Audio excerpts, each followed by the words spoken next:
We have 36 people in here. Yep, and counting. Sounds good. Everyone could hear me? Yeah. Yeah? All right, guys. I appreciate you having me. Looking forward to talking to you guys. I'm sure I've met some of you guys before. I was in Israel this past off season and last off season, so I'm sure I met, quite a few of you guys. But I'm a pitcher in the Kansas City Royals organization, and I played on Team Israel in the World Baseball Classic in 2017. And I was supposed to be on the qualifying team last year, but I had surgery. See the scar right there, not Tommy John, but nerve surgery. So I wasn't able to play in the qualifiers last year. But looking forward to playing for Team Israel and some of the next tournaments coming up.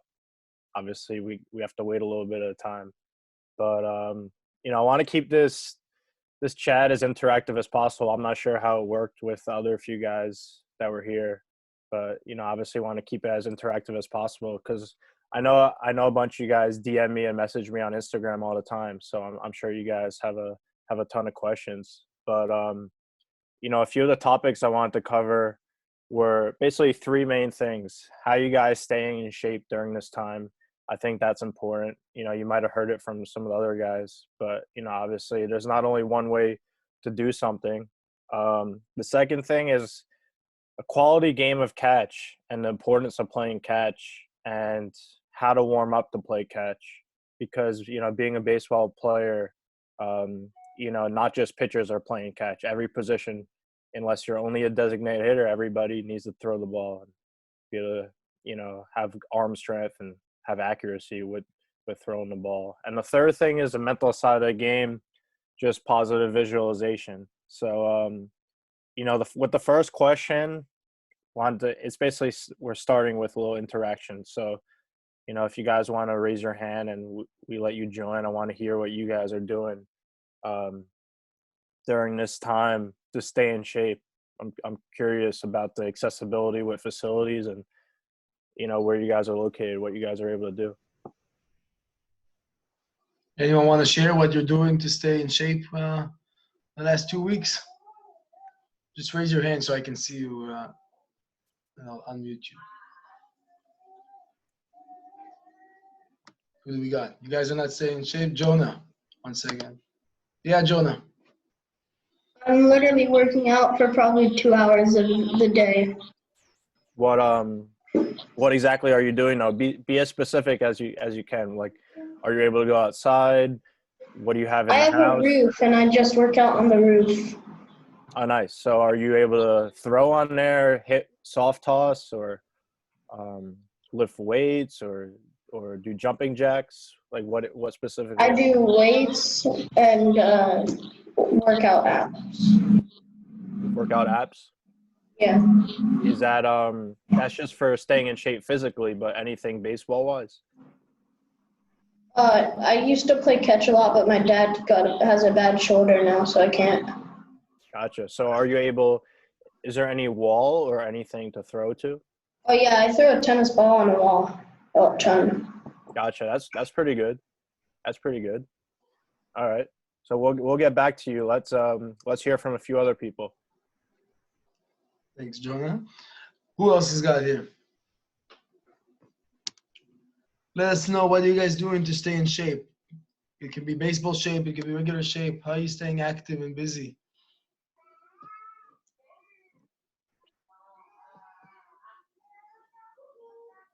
Who's trying to tell us? Maybe there's someone's raising their hand physically and they can't see. Yeah, there we go. Alon? Yeah, I mean, I don't. Usually, I just go around for a walk outside. For a walk outside? Yeah, it helps me keep in shape. Gotcha. Yeah, it's also better because it's really refreshing. It's really refreshing to go outside every once in a while. Are you able to do any baseball activities? I I don't know. I don't have a lot of space like in my house. Gotcha. All right. All right. Thanks for I appreciate you sharing.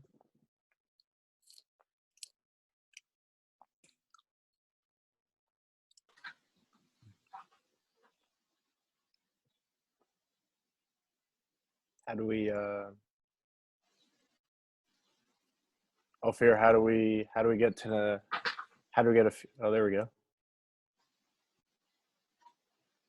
Oh, sorry, I was muted as well. Barry, you're up. Barry? Yeah. Yeah, I just mostly like, do workouts in my house. Like, and sometimes I stick my head out of the window. It's pretty much it. Gotcha. All right, sounds good. I mean, sometimes I throw a tennis ball on the wall or something, but I also don't have a lot of room, so it's hard to do it. But I look it up. Do most of you guys, the players that are living in Israel, are you guys all over the country, or are you guys mostly in one, in the same It's pretty spread similar around. area? It's pretty Pretty spread I'm in around. Tel Aviv. Spread around. You want to hear from two more guys? You think is we good? got Josh, I think, wanted to say something. Here you go, Josh. Every day I have a screen in my backyard, so I throw every day, and I also hit off the tee. And I have also in my house a bike, a stationary bike, so I like going on that to do some exercise. Awesome. Well, that sounds pretty good. It sounds like you're still able to get a good amount of stuff in there to stay in shape. Yeah, just trying to do with what I have. So I'm lucky to have those. Exactly. That's all we can do, right? Mm-hmm. Aaron, you want to say something? Yeah. There you go. So I do push-ups and sit-ups at home. I have a pull-up bar and I throw a tennis ball on the wall a lot.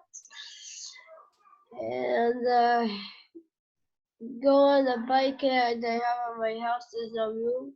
Also, I play baseball outside sometimes with my brother and I got in the garden. And that's a lot. That's it. Awesome. The pull-up bar is very good. That'll Here we got keep your upper body strong. And here I got Ido. You go. Yeah. Tell us what you do. I have a pitching machine that pitches me balls and I hit them. Oh wow, that's awesome.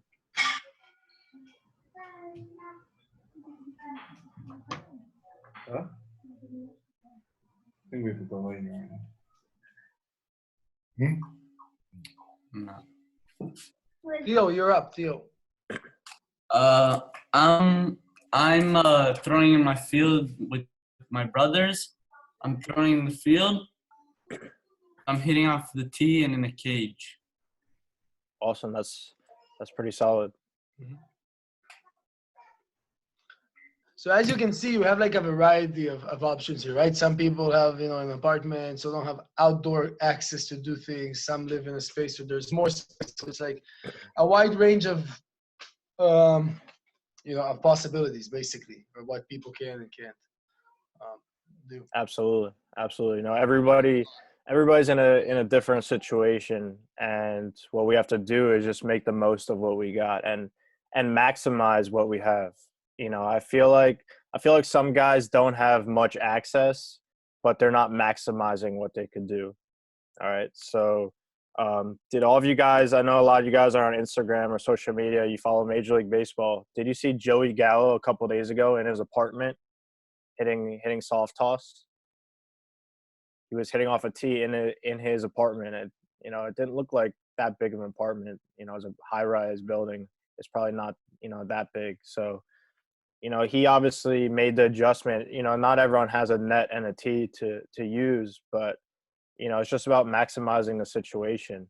And, if I were you guys, what I recommend to you guys is getting at least 20 to 30 minutes of baseball work in a day, and at least 20, 30 minutes of exercising or some sort of working out every day.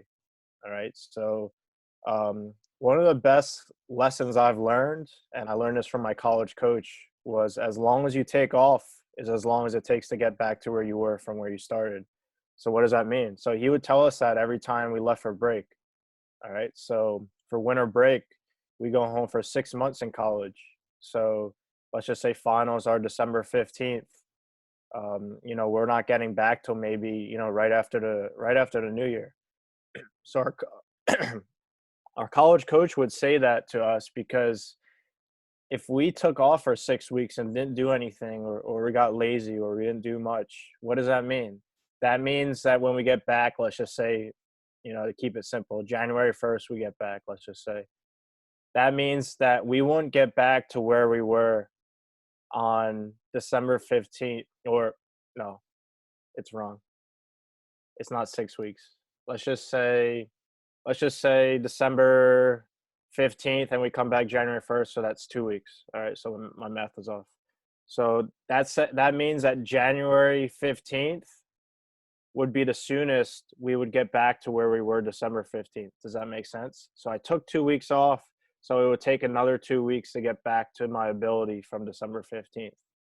So now we're 2 weeks behind. What if during that 2 weeks you practiced and got better? That means now that you're 4 weeks ahead of everyone who was lazy, right? So, that means that, this is actually, you could turn this disadvantage into a huge advantage. Why? Because a lot of players are the competition. Let's just say you're a high school kid, or, you're fighting for a college spot, or, you're 12 years old and you're competing against other countries in a similar situation. Or, maybe you're trying out and you're fighting, for a spot on the current team in Israel. Then, you could turn this disadvantage into an advantage by just working your butt off and making the most of what you got. Because at the end of the day, there are going to be other kids, other people out there who take off this whole time, whether it's 2 weeks until we're back or 4 weeks until everything is back to normal. And they're going to fall behind, right? So during this time, you could easily fall behind, or you could take a huge step forward. Which person, which athlete, which baseball player do you want to be, right? So, it's easy to make excuses during this time, but now is the time to get super, super creative. And, I like social media because I learn, obviously, following the right people, because I don't, I want to, follow people who know what they're talking about. But, I've seen some cool drills and stuff that people do to stay active. And, one of the most important things is keeping the arm going. Because if you take off from throwing, that can be pretty, pretty lethal to your arm. End up, setting yourself up for injury if you take off. I didn't know. I was already committed to playing Division I school and, getting looked at by MLB teams the end of high school. And one summer in high school, even the summer going into college, I would pitch one weekend, take off from throwing because my arm didn't feel great for like a week or two, and then pitch in the game. But, looking back on that, that was one of the most stupid things I've ever done. So I didn't play catch for those 2 weeks, and I would pitch in a game. Most people would think, oh, that's all right because now you're just resting and you're recovering for the next game. But no, you have to keep the arm in shape. So, now in professional baseball, we're playing from February, March, all the way through September, maybe October, maybe November if you're in the major leagues playing the playoffs or World Series. So think about how many months, how many days of throwing that is. We don't get that many off days. All right. So that's a lot of throwing. And I'm throwing more than ever now. Obviously, I'm more developed. My body's more developed, and I'm stronger than I was obviously in high school. But I'm throwing more than ever now, and my arm feels the best. All right. So, get that out of your head that the less you throw, you're just saving your arm. All right. So I'm not saying overdo it and, throw a million throws a day, like, we're not, your arm is not pitching or throwing is not the same as hitting. You could hit for 2 hours straight. You can't throw for 2 hours straight. All right. So, what I'm trying to get here is that it's important to keep the arm moving and, try to throw every day, every other day, as much as you can. And, just be smart about, don't overdo it. All right. And a cool drill that you can do. Let's see. Let me try to find it real quick. Here, Alex, we got a question. I'll let him ask in the meantime. Yep. Yeah, פלד. מה?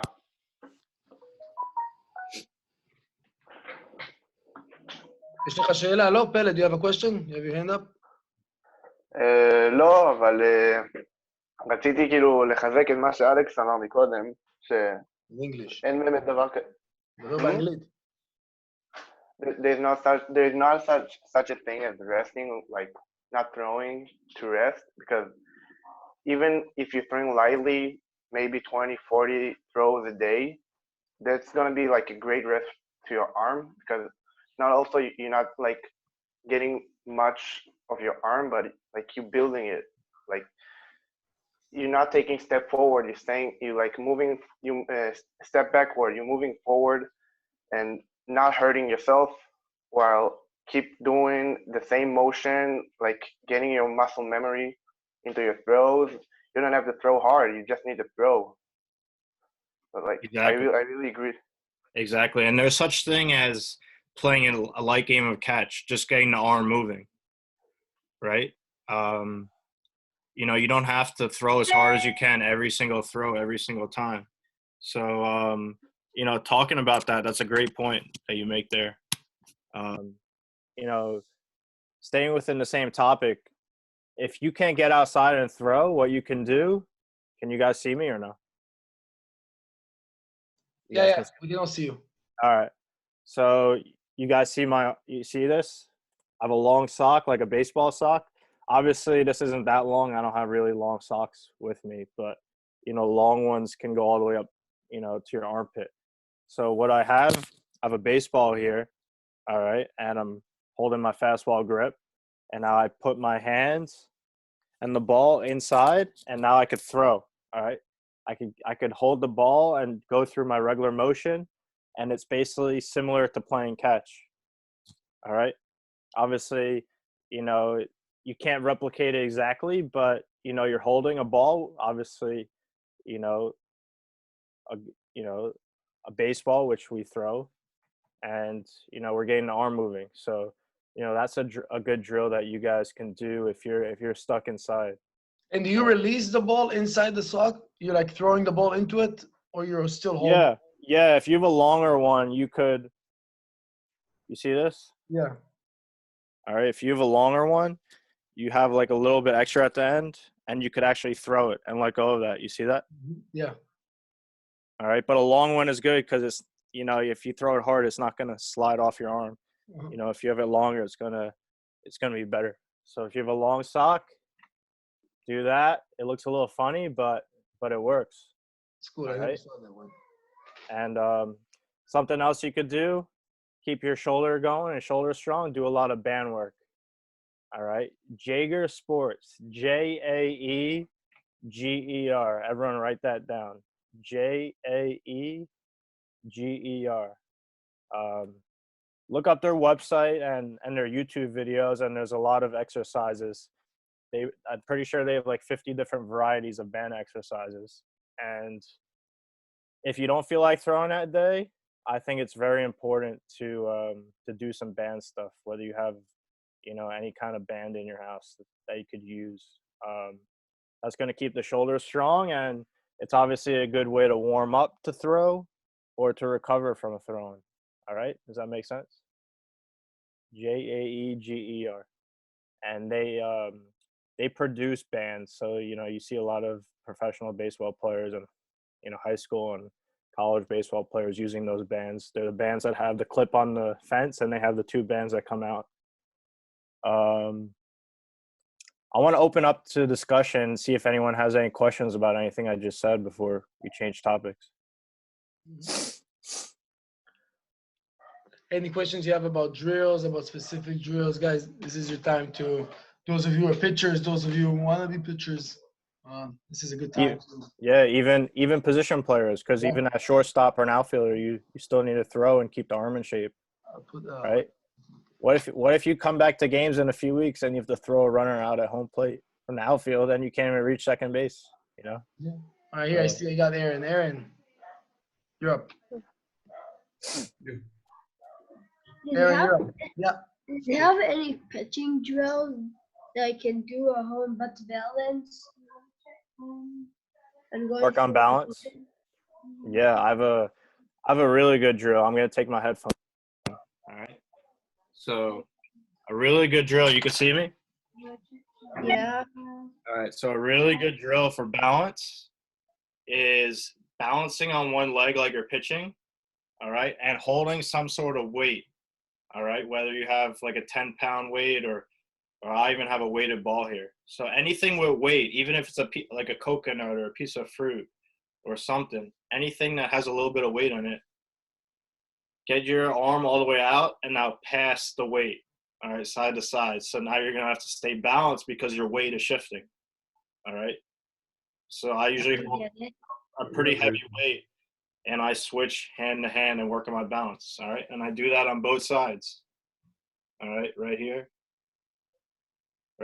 And that's a very good question because balance is one of the most important things when it comes to the baseball in general. You know, not just pitching, right? Because a lot of baseball stuff is single leg stuff, right? When we pitch, we lift one leg in the air, so we're throwing off one leg. When we hit, we stride.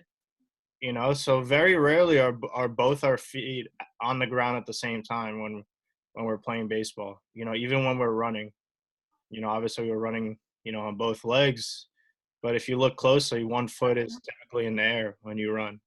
All right, so balance is very important, and that's a great question. Okay. Liam, you up? Okay, you said you're a pitcher, so I have a question. Have you ever found yourself underachieving or overachieving, like as a pitcher, because of your relationship with a catcher?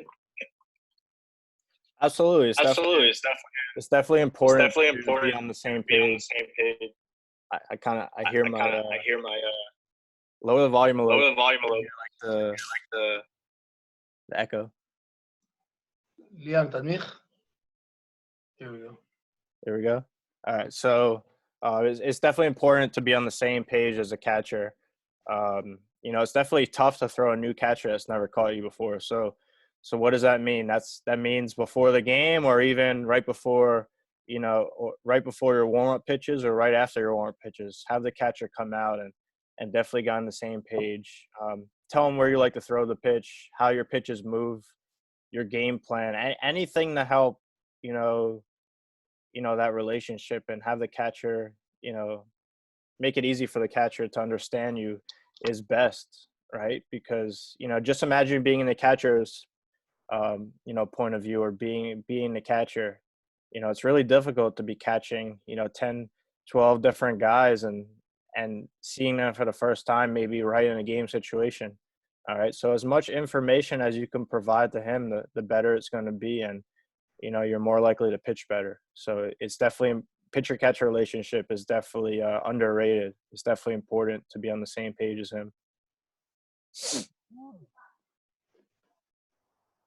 Nice. Anyone else? Any more questions? See if you raise your hand here. Regular Omer. There you go, Omer. Okay. Can you hear me? Yep.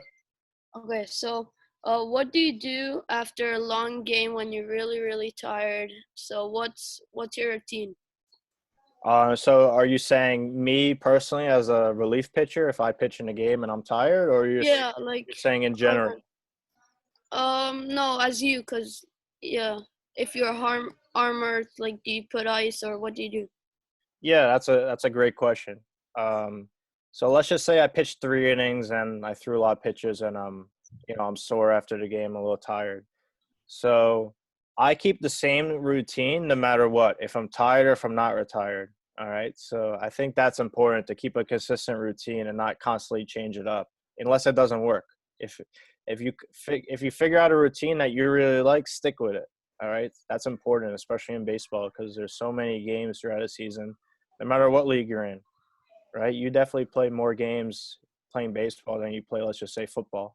All right, so it's important to have routines and be consistent. So what I do, obviously it's different being professional and, you know, having a little bit more access to facilities. We have a locker room or a clubhouse behind the dugout, and, you know, we have a training room.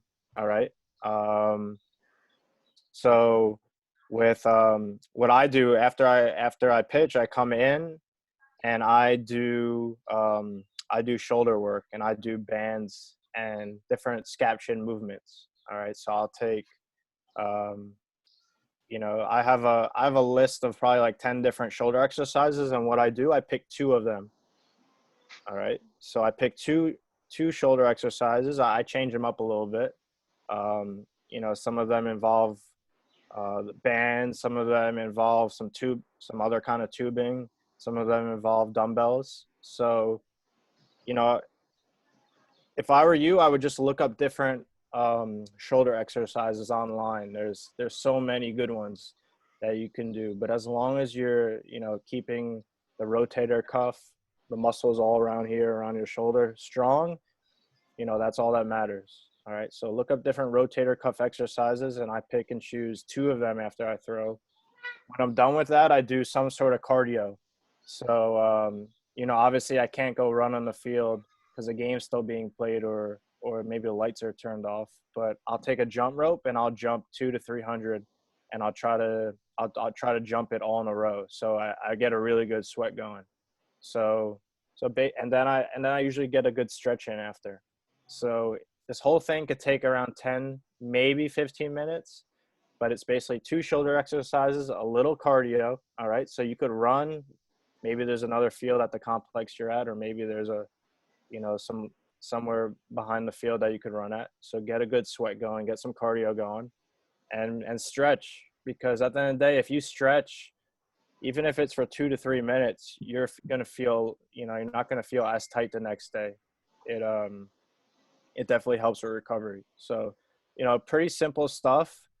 And, you know, I think, you know, that has worked for me. As far as icing, I haven't iced since high school, and I feel better than ever. And, you know, it's totally up to you on, you know, if you like to ice your arm or not. But in professional baseball, I've played with the White Sox, the Orioles, the Royals. I've pitched in big league games. I've been around, you know, hundreds of big leaguers, and, you know, I've only seen like 1 or 2 guys out of maybe 1,000 that iced. So very, very rarely do guys ice anymore, you know, at least at this level. But obviously you could learn from these guys, you know, because, you know, whatever these guys do, it obviously helped them get to where they were, and helps them, you know, stay at this level. So I'm not telling you not to ice, but I personally don't recommend it. Studies show that it actually slows down the healing process. They say that you should only ice if you're, you know, if you're swollen, to, you know, get the swelling down. But, you know, from playing the game, pitching normally, you know, I wouldn't ice, because it actually constricts your blood vessels, and, you know, you need good, you know, you need oxygen, and, you know, oxygen enriched blood to help with healing. So if your blood vessels are constricted, you're not going to get as much oxygen, and, you know, which means that you're not going to recover as fast. So I recommend the shoulder work and cardio, because cardio, you know, provides a lot of oxygen for your body. Does Nice. that sound good? That answers your question? Breaking some myths here. Let's see. We have Morty coming up next. Morty. Hey Alex, how are you? Hey, how's everything? So it's okay. I want to ask you quickly about how important is flexibility in your shoulders and hips, not just as a pitcher, but also as a player in general. Yeah, absolutely. That's a great question. I think it's super important. The first thing that the teams do when we go out to spring training, they test our mobility in the weight room, and they do all that stuff with our physical. So at least with the Royals, they create like a personalized mobility program based on, the mobility that, the different, like what they see that we need to work on. So they create a personalized program based on each individual. But, that just shows the importance of being mobile, especially in the hips and the shoulders, because baseball is all about quick bursts of energy and rotation. Baseball is all rotational, right? Pitching, you rotate your hips, your shoulders are moving from, all around. They're rotating as much as they can. Hitting, you're rotating your hips and your body. So, pitching and hitting are very similar movements. Even when we run, right, we're starting sideways and then we're running forward to second base. So, as well as playing defense, playing in the outfield or infield, going back or coming in or going to the side on the ball, right? So we need to rotate. So, just imagine if your hips are super tight and we're not getting the most out of them. What does that mean? We're not hitting the ball as far. We're not throwing the ball as hard as we can. We're not moving as fast as we can. All right. So, that goes back to the first thing I said. Pitching is baseball is all about short bursts of energy. So if we're tight, we're not mobile, we're not going to be able to produce the most power. And, the game is definitely shifting more in that direction, right? Guys, even kids your age, kids in college, professional pitchers, everyone's throwing harder and hitting the ball harder these days. And, that goes to show you that, people are starting to understand their body and, what they need to work on. And just the level of training compared to 10, 15 years ago is just, at a totally different level. But, obviously everyone's at a different, everyone has different ranges of mobility. Me personally is not that great, and I'm constantly working. I'm basically battling myself to increase it. And, I work every day on doing a lot of mobility stuff, but that obviously is super important. And I know that if I keep getting more mobile and, my shoulder and hips, I'm going to be a better ball player for sure. Nice. All right, we got Peled. No, Peled, you're up. What's up, Alex? What's up? Good. Well, I wanted you to talk about the importance of being athletic and staying athletic, whatever you're doing, and like not practicing only on pitching, because you can do a lot of variety of things besides pitching when you practice at home, because you may never know whenever a coach wants to put you in different positions. So like I would like you to hear your thoughts about that. Yeah, absolutely. Not only for the fact that you might play another position, just, making you better at your main position as well, whether you're a pitcher or an infielder. That's a great question because, people typically don't think of pitchers as athletes, but me personally, I think, pitchers are athletes because what are we doing? We're starting from zero. We're starting from not moving at all to now in less than 2 seconds throwing the ball maybe 90, 95, maybe even more miles per hour, right? So I think you have to be athletic to throw the ball that hard from a standstill. So what I do personally, obviously, I try to play, other sports as much as I can. In the off season, I try to shoot hoops. I ride my bike. I try to mix it up, obviously, without being stupid and, obviously not getting hurt, but especially at your guys' age, it's important to play other sports, even if they're not competitive, even if they're just hanging out with your friends, and playing basketball or going to the field and playing soccer. I think it's important to use different muscles and be athletic. As far as baseball goes, it's definitely important not to be robotic.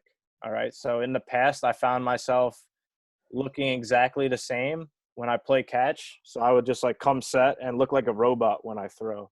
But now when I play catch, I know a lot of you guys follow Marcus Stroman, right? Marcus Stroman on Instagram. He posts a lot of his workouts and stuff.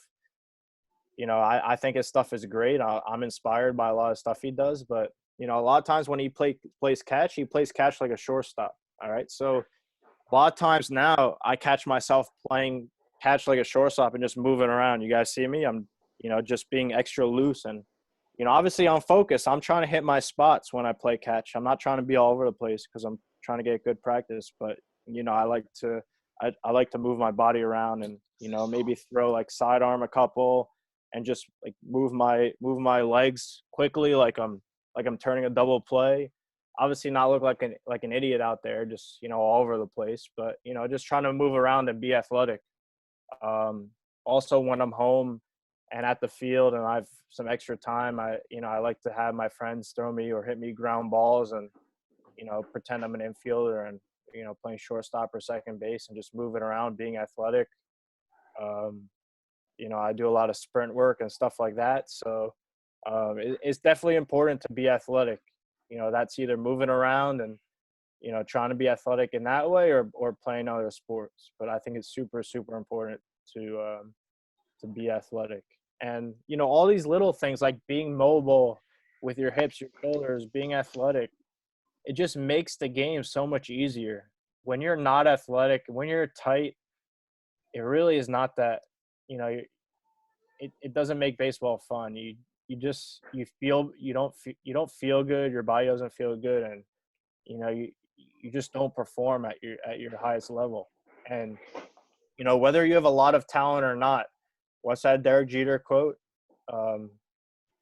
It's, something about talent and working hard. Well, hard work beats talent. Yeah. Hard work beats talent when talent doesn't work hard. Yeah, something like that. Exactly. Yeah.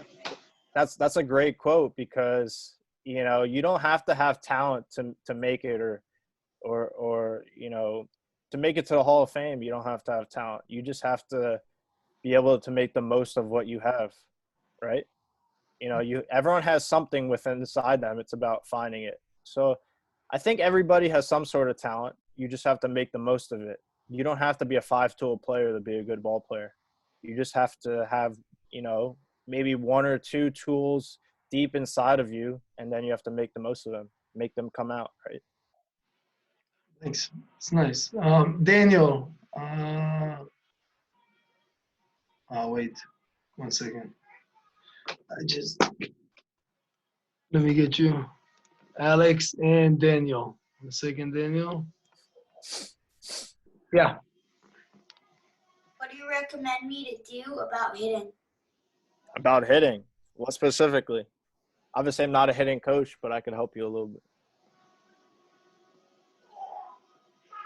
I don't know, just like to hit, to get better at hitting. To hit. All right. So I'm not going to get too deep into it because I know we have some better hitting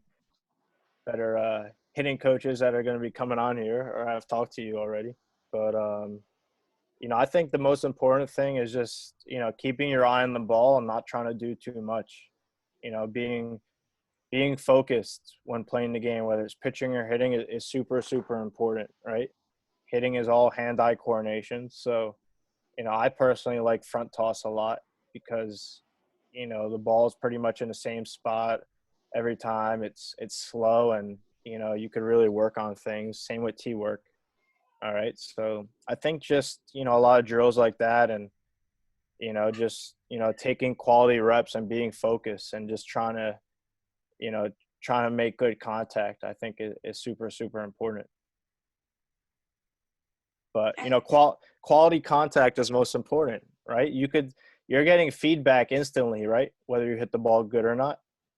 All right. So if you're constantly, making a bad swing and hitting slow ground balls, you're doing something wrong.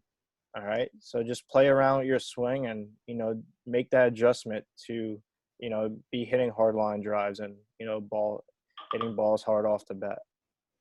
Does that make sense? Good. Anyone else got something for us? Moving on.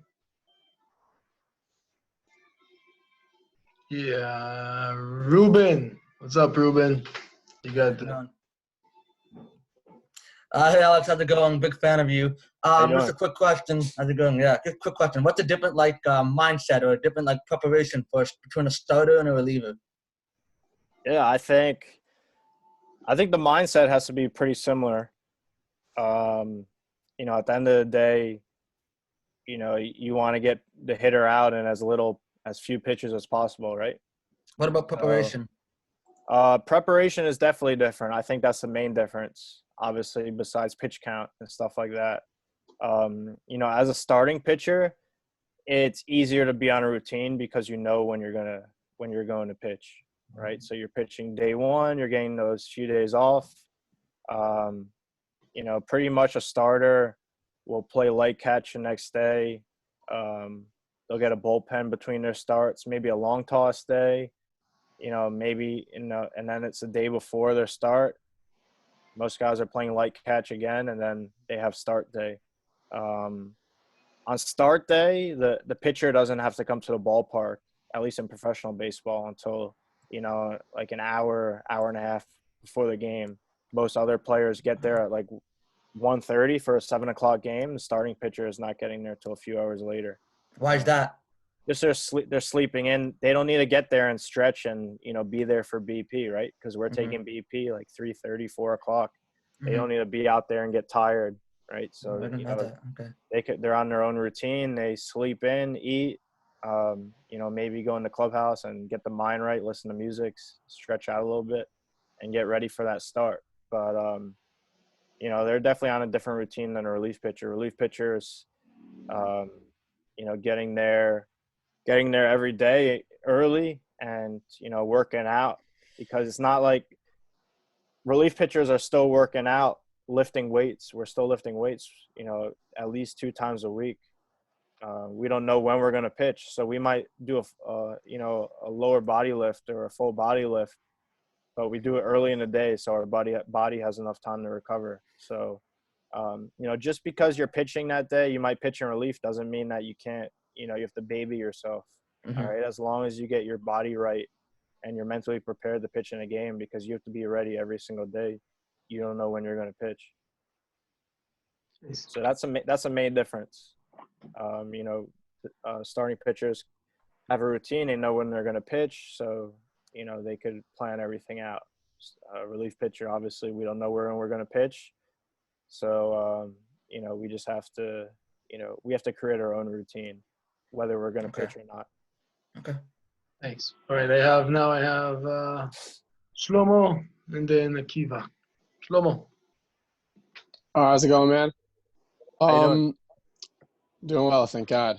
So I got here a little bit late. I don't know if you talked about it, but I wanted to know if you could clarify for especially the younger pitchers in here about pitch development. Meaning, a lot of young kids want to start throwing curveballs, want movement on their pitches, and they don't even think of a changeup as a necessary pitch at young ages, and they kind of just want to have a good fastball, throw it hard, and then on a curve. So can you talk about pitch development of like what the younger guys should be doing to develop their pitches in order that they should have good pitches and they'll have command over those pitches and not hurt their arm? Exactly. That's a good question. So I didn't start throwing a slider, which is probably my best pitch now. I didn't start throwing it till I was 16. All right. So I was committed to playing Division I baseball with just a fastball and a changeup. And I threw a cutter, which is basically a fastball. So I didn't have any sort of breaking ball before, my senior year of high school. So what does that mean? That means that we could still be a good pitcher, a good youth pitcher, a good high school pitcher, developing 2 or 3 pitches, and it doesn't need to be a curveball. All right. So, so fastball and changeup, anything that is like a fastball type. So even a cutter, I think a cutter is a good bridge between a fastball and a breaking ball. So if you're, 12, 13, 14, 15 years old, I think you could work on a cutter. It's not really, putting the same stress on your arm as a slider or a breaking ball. But, I see young kids throwing curveballs and sliders, and they don't even know how to throw a good fastball yet. Try to hit their spots or even some of these guys have never thrown a changeup before. All right. So, just as important as, I won't say just as important, but obviously the number one reason why we don't want to throw a curveball or slider at an early age is we don't want to get hurt. All right. It puts a lot of stress on your arm. You shouldn't throw it till your body's more developed. All right. So I think 15 is probably the youngest that I would ever throw a breaking ball, a curveball, or a slider. All right. So if you're not 15, do not throw it. I think there's a process to being a good pitcher. And that process is at a young age, work on that 4-seam fastball, the 2-seam fastball, the changeup. If you could perfect those pitches at a young age, all right, that's obviously going to help you be a better ball player later on, but you could still be successful and get outs with those pitches. All right. So really focus on those 2 or 3 pitches right there. A 2-seam alone, against some of the younger kids against their competition, perfecting a 2-seam fastball with some good movement might be just enough. If you could throw a good fastball with movement and hit different spots, you're going to get, 10, 11, 12-year-old kids out. All right. Then you add a changeup, a good changeup that works off that fastball, that's going to make you even better. All right. So you could probably be the best pitcher in your age group with just those few pitches. So don't try to do too much. Don't try to skip the process. All right. There's definitely a process to pitching and developing. I think we can safely, Alex, summarize to our younger players that it's by far more important to be accurate and to command the strike zone than it is whatever pitch you are throwing. I mean, because if you're not throwing strikes, you can't compete, no matter what. I mean, they can be slow, they can be fast, but they have to be strikes. Otherwise, you're just not competing. As long as you're throwing the ball in the zone, you're competing.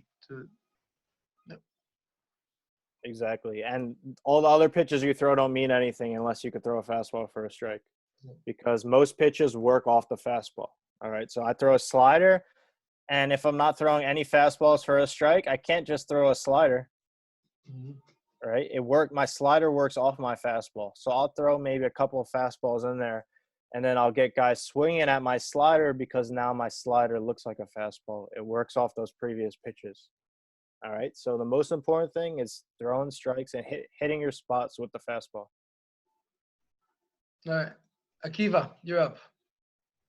What age do you think we should working out and stuff, like going to the gym? I think at any age you should be working out. They say that you shouldn't work out, right? It's a common misconception. You'll stunt your growth. All right. So I believe that too. And I ended up getting hurt when I was 14 because I was throwing so hard, but I wasn't strong enough physically. So my body couldn't handle how hard I was throwing. So I had a stress fracture in 2010. And, luckily I didn't need surgery. Luckily it healed in a couple of months, and it was the off season. It was the end of the fall.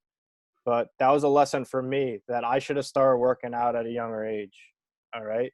So when I say working out, I don't mean you should be lifting 500 pounds. All right. If you're 12, 13, 14 years old, you could still be working out. You could still use weights, right? If you use 5 or 10 pound weights,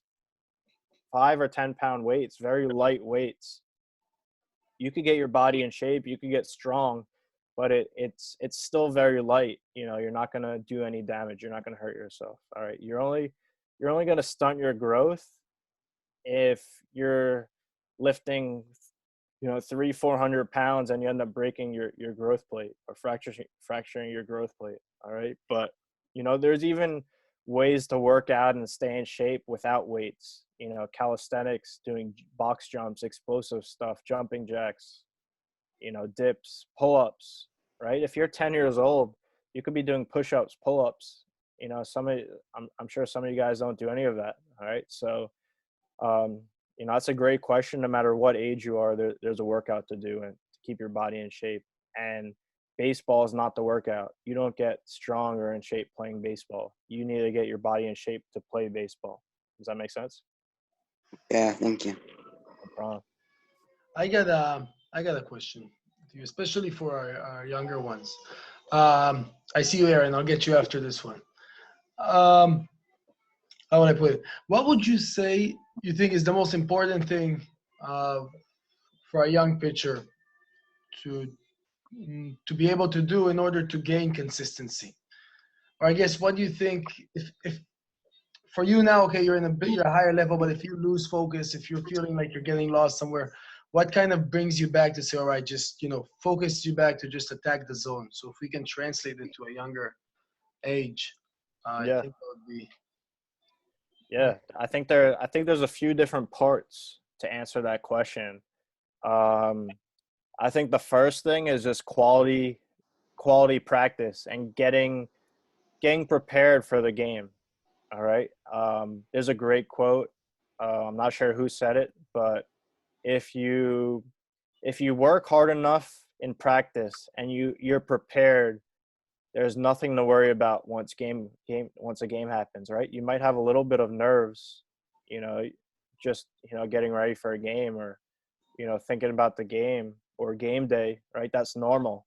But if you worked hard enough on those non-game days and in the off season, and you worked as hard as you can and you left nothing on the table, then there's no reason to ever be worried. You prepared yourself for that moment. And a lot of that comes with playing catch, whether you're a pitcher or not, hitting your spots. I see a lot of kids just throwing the throw. They just grab the ball and they throw it. All right. So there's such thing as practicing and making yourself worse, right? What if you take batting practice every day and you're taking bad swings, 100 swings a day, and they're bad swings? Now you're practicing that bad swing. You just got worse. All right. So the same with playing catch. If we play a bad game of catch, we're throwing the ball over our catch partner's head every single time. We just got worse that day. And I played catch the other day, and it wasn't a good game of catch, and I wasn't happy with myself at the end of the day. Why? Because I didn't think I got better that day. All right. So whether anytime we practice, we want to feel like we got better. We don't even want to feel like we stayed the same. We want to get a little bit better. All right. So that's the practice part of it. As far as, pitching in the game or being in the game, I see a lot of kids not being focused. I see a lot of kids getting their sign, not coming set. All right. And obviously umpires, are more lenient in the younger ages. But I see kids getting their sign, not even looking at the target, staring at the space, and then pitching right away. All right. What do we do when we pitch? We're focused on the catcher. Then when we come set, we always come set looking at the catcher, looking at home plate. All right. We never come set looking somewhere else. All right. You're going to learn later on at a higher level that, that when you come set looking home, it's going to help with, pickoffs and all the timing plays. All right. So at a young age like now, for all you guys, I'd recommend coming set, looking at home plate. All right. And that's going to help you stay focused. All right. Think about pitching as playing darts. All right. So we have a dartboard. We have a bullseye. If we're playing darts, are we looking at the whole dartboard, or are we looking at the bullseye? Right? We're not looking at the whole dartboard because we don't want to just hit any spot on the board. We're looking at a small part. All right. So when we're trying to throw a strike, are we trying to look at the whole strike zone, or are we trying to look at a small piece in the strike zone? Right? If we aim small, we typically miss small. Right? If we aim big, we're going to miss big. So if we just aim to throw the ball over the plate, we might miss 4 feet wide. If we're trying to throw the ball inside, down and in at a specific spot, and we miss, we might still throw down the zone but away, but it'll still be a strike and it still might be effective. All right. So that's 2 of the parts. And the third part, say, you prepared you prepared and you practice hard. You got the mind right, you're ready, you're focused, but you're still not performing well. You're still not throwing strikes. What do? We step off the rubber and we clear the mind. All right. And I'm sure you've heard that before, but it's very, very important because things can speed up very, very quickly. As a pitcher, we're the quarterback. All right. We're in control. We have full control of the ball, right? The game doesn't start unless we throw the ball, right? So if we're the pitcher, we could step off the mound at any time. We could call timeout. I don't know what the rules are now. The rules are changing now with, having guys come out to the mound and all that. But, you know, at the end of the day, they can't tell you that you can't step off the mound. All right, step off the rubber. If there's nobody on base, maybe close your eyes for 2 seconds.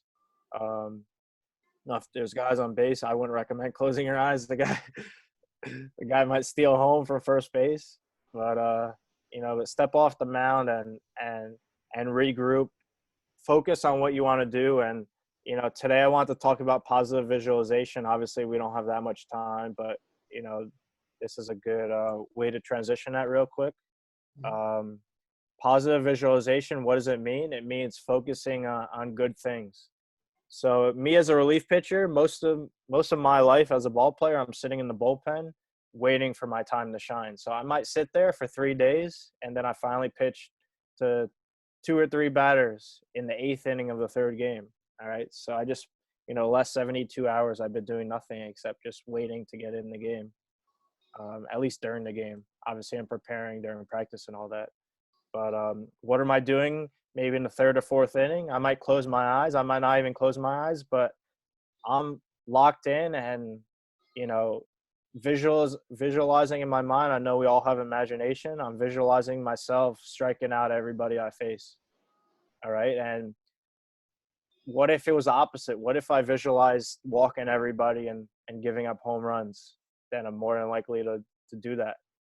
All right. So if we visualize positive things, we're more likely to do positive things. All right. If we visualize negative things, we're more likely to visualize negative things. The same thing happens with hitting. If you're in the dugout and you're frustrated from the first at bat that you struck out, and then you go into the second at bat, still thinking about the strikeout, you're probably going to strike out a second time.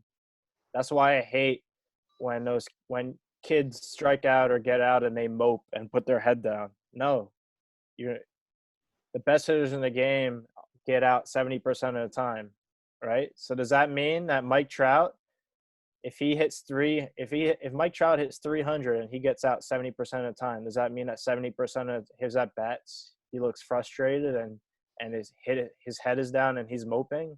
No, he's looking forward to that next at bat and destroying the ball, right? And at the end of the day, he's more than likely not to, because he only gets a hit 30% of the times he puts the ball in play, right?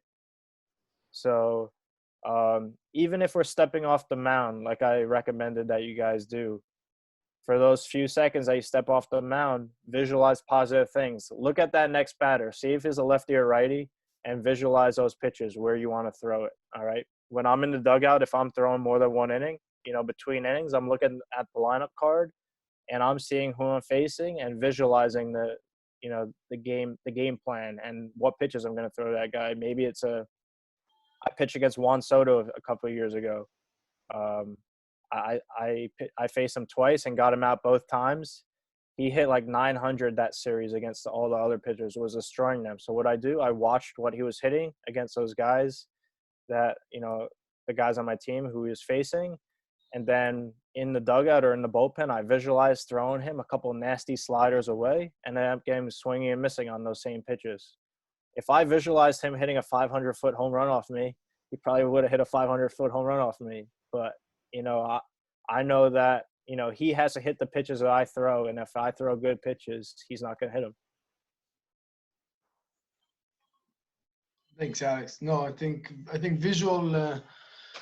positive visualization is huge, alright? בעברית לאלו שלא מבינים, בסדר, אני רוצה לעשות דמיון חיובי. אני רוצה לדמיין דברים חיוביים שאני עושה. לדמיין הצלחות, ואז יש יותר סיכוי שההצלחות האלה יקרו.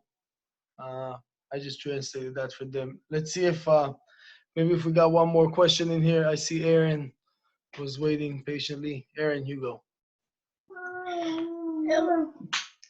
I want to know if it's any Joe's, like I can't pitch I don't have room to pitch a ball in my house. I have a place of 8 feet that I can pitch. I want to know if I can put a piece of paper there and pitch to the gun to help me train my pitching. You're saying to use as a target? Yeah. Like put a piece of paper on the wall and use that for a target? Yeah. I'd recommend, I wouldn't say paper because you're probably going to rip the paper when you hit it. what I like to do, I like to use tape. All right. And what you can do, I don't know if you have tape, any kind of tape, duct tape, or Color tape. yeah, painter's tape, any type of tape, or maybe even chalk. Maybe you have a wall on the outside, like a brick wall or a cement wall. You could chalk a strike zone. And what I like is creating a strike zone, the square, all right, and then drawing, lines down the middle of both. So now you have 4 quadrants, right? You have down and in, down and away, up and in, up and away, right? And then you can work on hitting your spots. And it's even in the off season, even when I have friends to throw with, I set up a target on the wall and I like to throw to the target. Are you able to throw out anywhere to a target, or like draw? I have lots of places, but one of the places that's straight and 8 foot and like Meters. 8 30 feet. meters. 8 meters, and I have a garden that face down, and it's not really helping my age. I only have a place that's straight for 8 feet, and that's the 8 meters, and that's the only place that I can put something there. So you're saying it's not long enough to throw. It's very short. Yeah. All right. 25 So, feet. how many feet is 8 meters? 25. That's 25. 25. So yeah. So that's not that long. Is it a brick wall? Like, is it a hard wall? Do you have any net by any chance? Net? No. No net. So this is what we did. Obviously, I live in New York in the Northeast. It's cold up here in the winter. I went to college up here in the Northeast. Played Division I baseball, but obviously, during the winter we couldn't really go outside. So we actually long tossed and threw the ball probably 300, 350 feet indoors in a small area. How do we do that? We pretended like we were in an open field, but we just threw against the wall or against the net. So you could still throw the ball hard, right? If you get a little bit of an angle on the ball, if that wall wasn't in the way, you're actually throwing the ball maybe 100 feet, right? Maybe 75, 100, maybe even more feet, right? So maybe you could pretend like you're throwing the ball farther, but still throw in that 25-foot, 8-meter area. I'm not sure. How high is the wall that you have? I don't know. 8 feet. Hold on, I just saw the message board on the right side. I'm going to send you this article.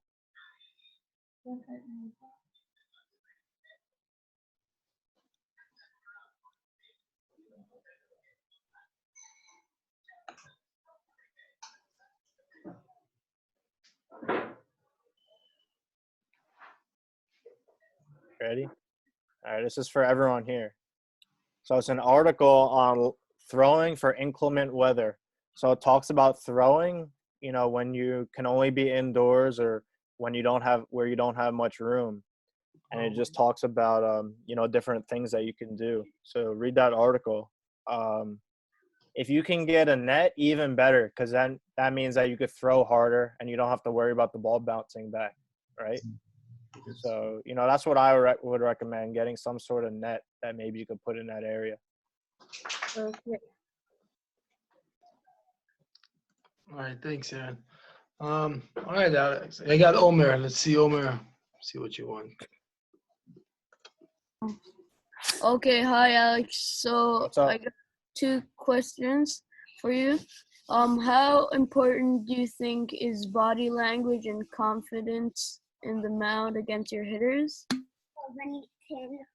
And the second question is, how early did you see that you would be a pitcher and that's your only position that you play? Yeah, so I think body language and confidence is everything. One, the teams and the hitters that you're facing, they feed off that stuff, right?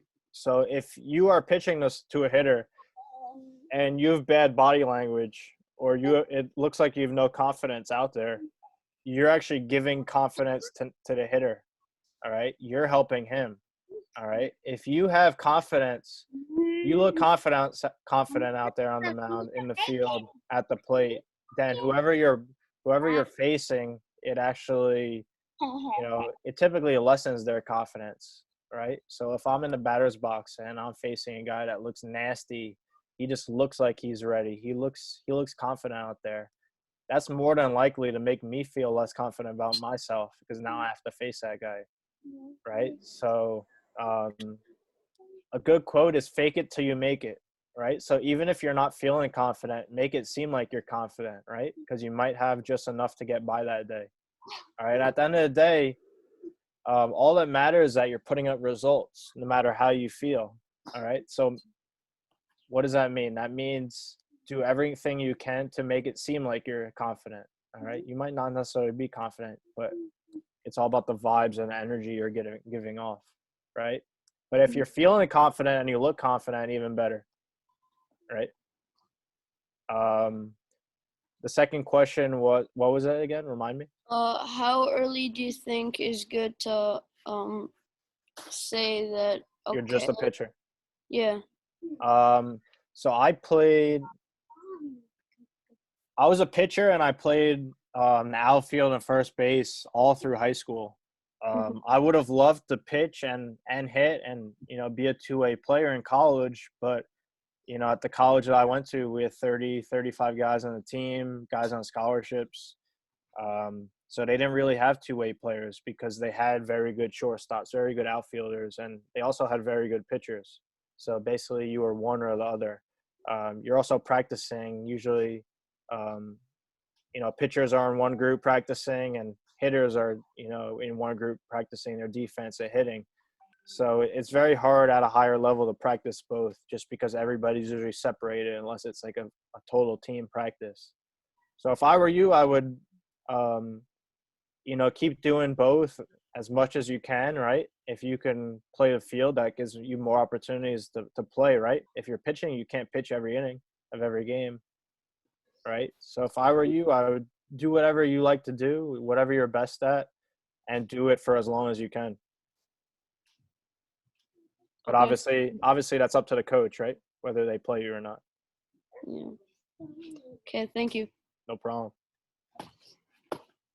Thanks, Omer. Now we got Dan Rotem. DR.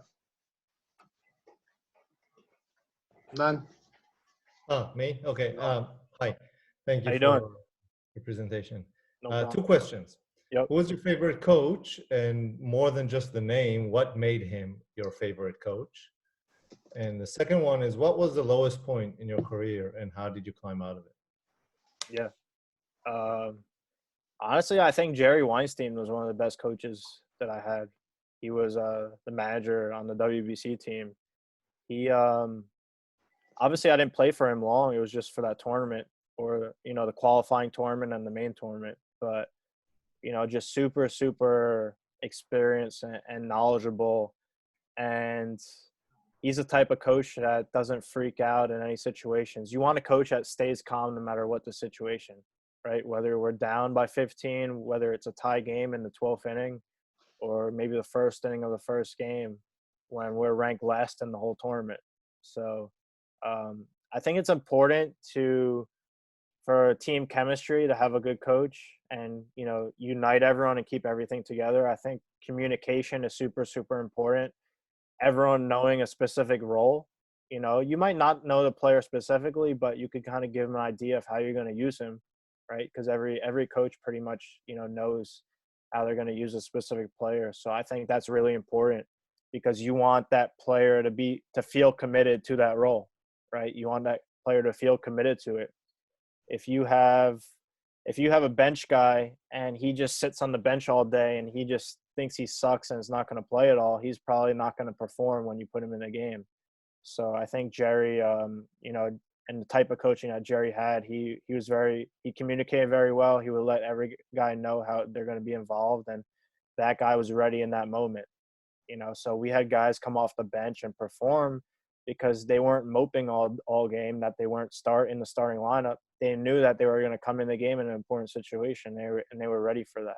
So I think communication is like the main reason why, you know, some of the coaches that I had are you know, why they're good coaches. I've definitely had coaches that didn't communicate at all, and you know, they might know the game very well, but they were pretty bad coaches.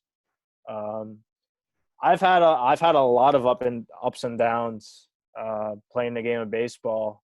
I was traded to the Orioles after the World Baseball Classic, like a few weeks later, from the White Sox, because I performed really well in the Classic. So I was traded there, and I was throwing well when I got traded, and then they made some adjustments at the end of the season, and my numbers weren't as good to finish the year. And that was in high A ball.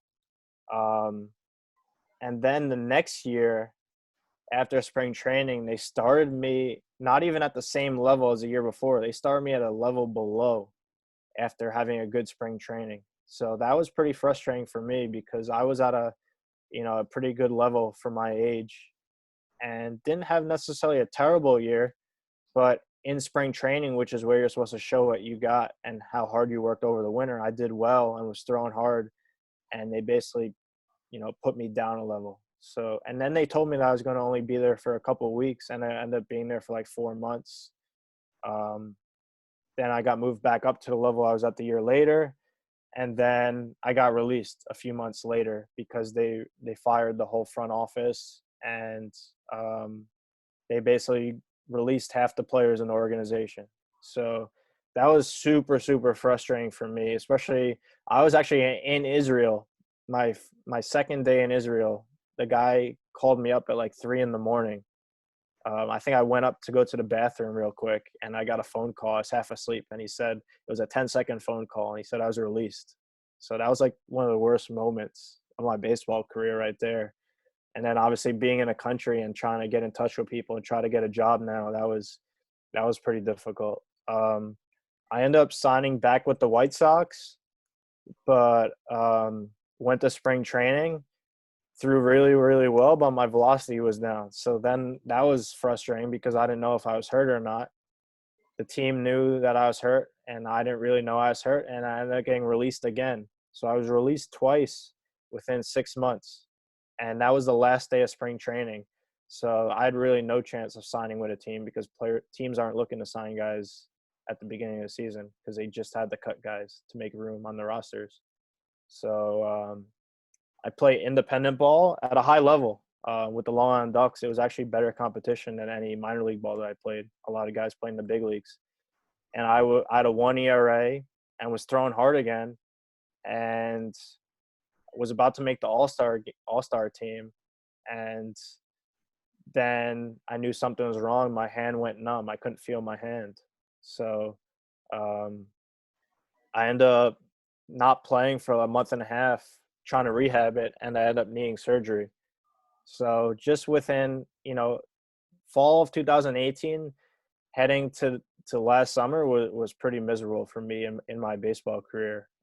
Definitely one of the lowest points in my baseball career. I was released twice within 6 months, then finally was getting back on track. Probably would have been signed by an MLB team again, make an all-star team, and then I needed surgery. So it went from low to feeling good again to low again. But, luckily I feel like I'm better than ever now. And, my arm feels great. And, there were no setbacks in my rehab program. And I was able to throw for teams in January, and the timing worked out, and I signed with the Royals. So, but I easily could have quit baseball or, been frustrated and given up at that point. But I didn't. I kept working hard. And, even friends, even friends didn't believe that I could sign with a team again. Friends were asking, like, hey, what's your plan now? Or are you going to go back and play independent ball? A lot of people asked me, and in my mind, I was like, that's not my dream to play independent ball. That's my dream to sign with a major league team. And, because I worked hard at it and, I did all the right things, I was able to make that happen again. Thanks. It's not easy. It's not easy coming back after a lot of, when everything tells you to stop. A ton of setbacks, but you can't let that stop you. if you have that dream or that goal. You know, if you Exactly. don't have that dream or goal, there's no problem to move on to something else. But if you All right, really want something, keep going. we're getting close to wrap this up. I'll let Akiva and then Josh ask 2 last questions, and then we're. But man, questions are coming. Go, Akiva. What do you think we should do when we only get like the game 20 minutes before it starts? So you don't have much time to warm up? Yeah. You're saying, and there's no way of getting to the field any earlier? Like maybe like you're running late or? No, because the coaches tell us to come like 20 minutes before the game. Can you, if you wanted to, can you get there earlier? I would probably just do batting practice out of my backyard. Is your coach in this chat right now? No. All right. Ofir, that's not you. That's not your decision. No, it's good. It's not me. It's not me. All right. I would suggest getting, if you can, even if your coach doesn't recommend it, I would suggest getting there earlier and doing what you have to do. You know, I know at the Baptist Village, right, there's a batting cage there. So, you know, maybe you could take some swings on the tee or whatever, or have someone front toss or throw batting practice to you to warm up, you know, get ready. But if I was able to, I would get there earlier and, you know, get my work in, even if the coach doesn't care if you don't get there till 20 minutes before the game. I don't know, maybe it's a away game and you have to drive a couple hours or, you know, drive an hour to get there, or maybe you're coming right after school or something and you really can't get there earlier. You know, you could even stretch a little bit in the car. You know, I know you guys aren't driving. I'm sure your parents or, you know, your mom or dad, or you're carpooling with someone sitting in the back seat or something. You know, you could stretch your forearms, your arms, your shoulders if you want. And then when you get to the field, all you have to do is stretch your legs and you're ready to go, you know, ready to play catch and hit. It's just one of those things, same situation we're in. You just got to make the most of what you have, you know, and obviously control what you can control. So if you could get there earlier, I would get there earlier. You think it's more important to hit or to throw? I think you need both, right? I think the game is even-sided, right? You're hitting and your team is, you know, playing offense just as much as they're playing defense. So you can't be one-sided. You have to be able to do both. So maybe do a little bit of each, right? Maybe you could do 5 minutes in the cage, 5 minutes playing catch. All right. That's why I would suggest you getting to the field earlier. You know, so maybe even if you get there 40 minutes early, in those 20 minutes until other teammates come, you could be stretching, and then by the time they're there, you could play catch and hit. Yeah. All right, now we got Josh, and then we'll wrap it up. Yeah, Josh, last question. During your surgery, what was tougher, the mental side or the physical side? Probably, it honestly wasn't too tough from either side. You know, luckily the surgery had a pretty fast recovery. I was already throwing 7 or 8 weeks after surgery. So basically like 3 days after surgery, I was already in physical therapy. So I saw a fast recovery and improvement, which was good for both sides, mentally and physically, right? So I was seeing physical improvements, which was good, you know, mentally, because I knew that I was getting closer to throwing. So it was definitely harder mentally and physically before the surgery, not being able to play for so long and not even knowing if the surgery was going to help, right? Because at the end of the day, not every surgery is successful. But the surgery that happened, were you released before, or were you signed? No, I was still an independent ball with the Long Island Ducks when I got hurt. So were they with you like during the surgery, or were you like all by yourself? Yeah, they kept me on the roster the whole year. So even after I was recovering, which was nice of them, they didn't have to. They easily could have gotten rid of me, you know, after surgery or before surgery, but they didn't. But I got surgery with a different doctor. I got surgery down in Texas, not with the Ducks doctor, just because this guy was more experienced. This guy, did a lot more, worked on a lot more baseball players. All right, Alex. I mean, first of all, thank you again. I mean, for coming up and talking to us here. Yeah, no problem. A lot of good things, guys. I think a lot of important things, right? You gotta stay positive, visualize, find ways to work at home. Right? A lot of good advice for your pitchers regarding focus, lowering your target, all these stuff. I hope you take something out of everything, out of every one of these we can do. To take part of the conversation. On the other hand, I hope you guys are all joining our contest, our virtual tournament. If you haven't yet, come join, If you don't know how, ask me, ask your coaches. We'll find ways for you to do it. It's fun. It's a way to stay active and involved. We have some more of these talks throughout the week and in the next few weeks. So please come up and join us. And Alex, we can't wait to have you back here with us, in the field. Come. Absolutely. Say hi. Absolutely. Absolutely. Looking forward to it. Obviously, we got some time now, more time than we thought. There's going to be a lot of Israel baseball next year. It's going to be exciting. Yeah, definitely. All right. So thanks a lot, Alex. And we'll see you guys tomorrow. We have Ryan Levon. We're doing catching at 6 p.m. So you guys awesome. Hey, you guys are lucky. I didn't have this when I was your age. I know, me too. This is awesome. It's good. All right. Thanks, Alex. Take care, guys. Bye.